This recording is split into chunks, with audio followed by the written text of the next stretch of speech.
주님을 만나기 위하여서 주님의 음성을 듣기 위하여서 이 기도의 자리로 나오신 성도 여러분들을 진심으로 환영하고 축복합니다. 먼저 기도하며 나가기 원합니다. 하나님 아버지 감사합니다. 저희를 사랑하여 주셔서 이 기도의 자리로 불러주시고 또 말씀을 듣게 하심 감사드립니다. 이 시간 저희에게 필요한 말씀을 허락하여 주시고 우리가 그 말씀을 듣고 더욱더 주님의 뜻에 주님의 마음에 합당한 삶을 살아가는 우리들이 되게 하여 주시옵소서. 말씀 앞에서 겸손하게 해주시고 그 말씀 앞에서 우리가 순종한 마음으로 나아갈 수 있도록 주여 성령님께서 붙들어 주시옵소서. 함께 하실 주님을 기대하며 나아갑니다. 감사드리며 살아계신 예수 그리스도 이름으로 간절히 기도드립니다. 아멘. 이 시간 하나님의 말씀을 찾기 원합니다. 오늘 찾으신 하나님의 말씀은 사도행전 15장 1절에서 11절까지 말씀입니다. 사도행전 15장 1절에서 11절까지 말씀 다 찾으셨으면 함께 읽도록 하겠습니다. 어떤 사람들이 유대로부터 내려와서 형제들을 가르치되 너희가 모세의 법대로 할례를 받지 아니하면 능히 구원을 받지 못하리라 하니 바울 및 바나바와 그들 사이에 적지 아니한 다툼과 변론이 일어난지라. 형제들이 이 문제에 대하여 바울과 바나바와 및 그 중에 몇 사람을 예루살렘에 있는 사도와 장로들에게 보내기로 작정하니라. 그들이 교회의 전송을 받고 베니게와 사마리아로 다니며 이방인들이 죽게 돌아온 일을 말하여 형제들을 다 크게 기쁘게 하더라. 예루살렘에 이르러 교회와 사도와 장로들에게 영접을 받고 하나님이 자기들과 함께 계셔 행하신 모든 일을 바라며 바리새파 중에 어떤 믿는 사람들이 일어나 말하되 이방인에게 할례를 행하고 모세의 율법을 지키라 명하는 것이 마땅하다 하니라.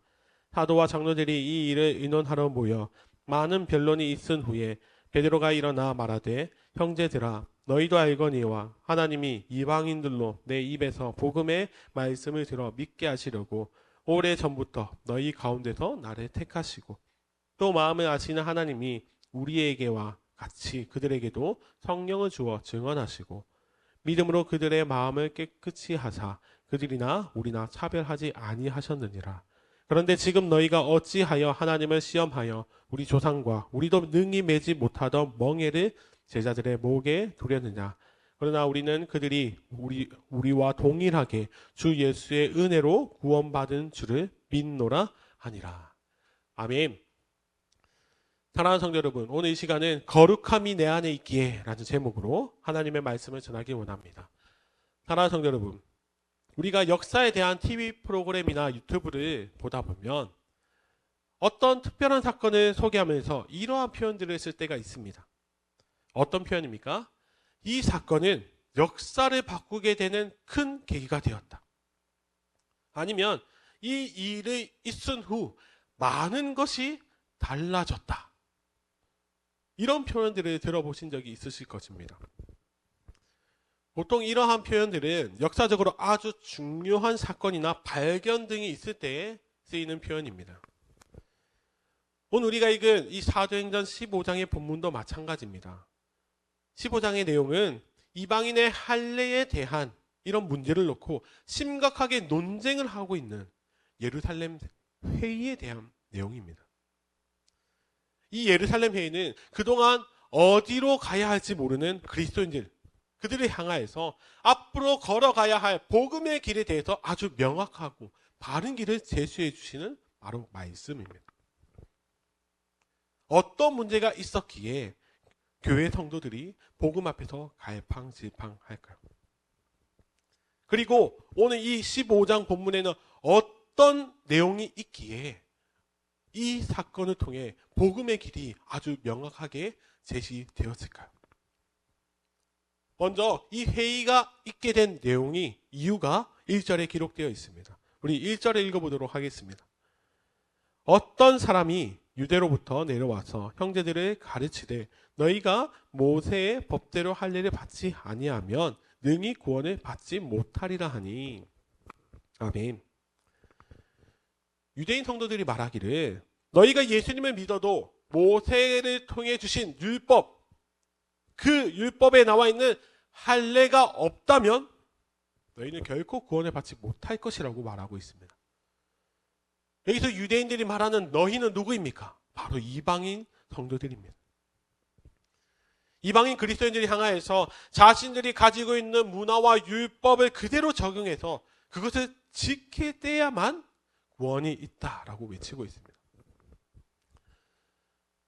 이 유대인 성도 그들의 논리라면 이미 예수님을 그주로 믿음으로 말미암아 구원받아 하나님의 자녀가 된 그들이라 할지라도 할례가 없으면 구원받지 못한다고 말하고 있습니다. 결국은 할례가 없으면 구원이 부인되는 상황입니다.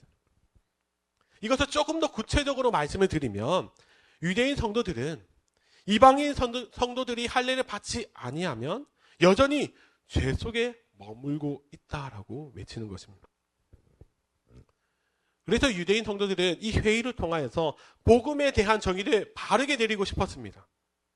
그동안 결코 허용되지 않았던 유대인의 구원, 그것은 이제 허용을 해줄게. 이방인에게도 구원이 있다는 것, 그래, 이해해 줄게. 그런데 이방인들도 우리에게 가지고 있는 이 할례, 우리가 걸어갔던 이 길, 그들이 걷지 않으면 구원은 허용될 수 없어. 그러니 이방인 성도들에게도 육체의 할례를 통해 깨끗해짐을 받으라고 주장하고 있습니다. 예수 그리스도를 통한 구원이 아니라 육체의 할례가 꼭 있어야 한다고 말하고 있는 것입니다. 그래서 베드로는 이렇게 말합니다. 8절과 9절입니다. 또 마음을 하신 하나님이 우리에게와 같이 그들에게도 성령을 주어 증언하시고 믿음으로 그들의 마음을 깨끗이 하사 그들이나 우리나 차별하지 아니하셨느니라. 아멘. 예루살렘 교회 안에 있는 바리새파 사람들이 바울과 바나바의 그 선교 보고를 듣고 기뻐하기는커녕 오히려 지금 이렇게 이방인의 회심을 부정하고 있습니다. 반기지 않고 있습니다. 그런 상황 속에서 베드로는 형제들 앞에서 자신의 생각을 전하고 있습니다. 베드로가 말합니다. 하나님께서 이방인의 구원을 위하여 나를 선택하셨고 그리고 그들에게도 우리들에게와 같이 같은 성령을 주심으로 깨끗게 하셨다. 하나님께서도 이방인을 차별하지 않으셨는데 왜 너희는 율법을 통해 그들을 차별하고 있느냐? 그리고 베드로는 그들이 주장하는 그 율법에 대해서도 이렇게 말하고 있습니다. 10절입니다. 그런데 지금 너희가 어찌하여 하나님을 시험하여 우리 조상과 우리도 능히 매지 못하던 멍에를 제자들의 목에 두려느냐. 여기서 제자들이라고 불리는 이방인 성도들을 예수님의 믿음으로 이미 하나님의 자녀가 된 그들은 이미 예수님께서 이 땅에 오셔서 행하신 일을 믿음으로 구원을 받았다. 그런데 이미 구원받은 자들에게 또 율법이 필요하다는 것은 두 가지를 의미한다고 말하고 있습니다. 구원을 받았음에도 불구하고 율법이 필요한 이유는 예수 그리스도의 그 구원의 능력이 없다고 여기든지 아니면 불완전하다고 여기든지. 그래서 베드로는 그들에게 분명하게 선포하고 있습니다. 11절입니다. 그러나 우리는 그들이 우리와 동일하게 주 예수의 은혜로 구원받는 줄을 믿노라 하니라. 아멘. 베드로는 이 복음의 제시, 이 분명한 제시를 통하여서 예루살렘 교회 안에 있는 진짜 구원이 무엇인지, 예수 그리스도께서 우리에게 주신 복음이 무엇인지를 아주 확실하게 길을 제시하고 있습니다. 사랑하는 성도 여러분, 구원은 무엇으로 얻는 것입니까? 베드로가 고백한 것처럼 오직 은혜로 말미암아 얻는 것입니다. 우리가 했던 그 어떤 행동이나 아니면 앞으로 우리가 해야 하는 그런 어떤 행위나 결과로 구원을 얻는 것이 아니라 우리의 죄를 대신해서 십자가를 지신 예수 그리스도를 나의 구주로 믿는 믿음으로 말미암아 우리는 구원을 얻습니다. 이것이 바로 분명한 구원의 길입니다. 물론 이 새벽에 말씀을 듣는 우리 성도님들께서는 다 이것을 다 알고 계십니다. 그런데 우리는 한 가지 생각해 보아야 할 것이 있습니다. 그런데 우리들 안에는 또 다른 율법으로 우리의 목에 멍에를 둘 때가 있습니다. 어떤 멍에입니까? 어떤 율법입니까? 그리스도인으로 살아가는 동안 신앙생활을 하면서 적어도 해야 하는 어느 정도의 행위, 아니면 그리스도의 공동체 속에서 지켜야 하는 어느 정도의 선을 제시하면서 그것들을 자꾸 지키도록 요구를 합니다. 그리고 그 선과 그 행동들을 보면서 사람들이 평가하고 있습니다. 저 사람은 그리스도인, 저 사람은 교회를 다니지만 그리스도인이 아닌 사람. 마치 이방인들에게 할례를 요구하는 것처럼 믿음의 또 다른 율법을 제시함으로 구원의 조건이 있다고 말하는 것처럼, 혹시 우리들의 신앙생활 속에는, 혹시 우리들의 그 믿음 안에는 그런 것들이 있지는 않습니까? 사랑하는 성도 여러분, 오늘 말씀은 구원이 무엇인지 우리들에게 아주 분명하게 말씀해 주십니다. 구원은 오직 예수 그리스도를 믿는 믿음으로 얻게 되는 것입니다.